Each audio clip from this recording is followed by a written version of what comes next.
ফেসবুকে কাজ করতে হলে কঠোর পরিশ্রম করতে হবে, অ্যাক্টিভ থাকা চাই, কোয়ালিটিপূর্ণ ভিডিও আপলোড করতে হবে। অনেক পরিশ্রম, অনেক সময় নষ্ট।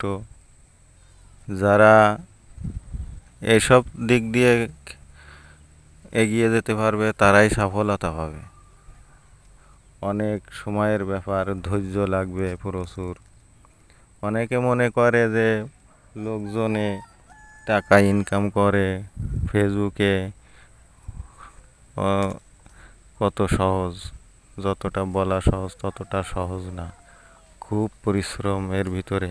যাদের ধৈর্য নাই, ভিডিও বানাতে পারে না, তাদের সফলতা কম। সফলতা অত সহজ না। যদি সফলতা পেতে চান, অবশ্যই আপনাকে ধৈর্য থাকতে হবে। তারপরে ফানি ভিডিও বানালেও অনেকে মজা করে দেখে। আরও ভিডিওর বিভিন্ন প্রকারভেদ আছে। যে যেভাবে পারবে সেইভাবে যদি ভিডিও বানায়, তাহলে লোকজন যেদিকে যাবে সেদিকে গেলেই তার ভিডিও ভাইরাল হয়ে যাবে। সবার দ্বারা সব কাজ সহজ না, তাই যারা পারবে না তারা দূরে থাক। ধন্যবাদ।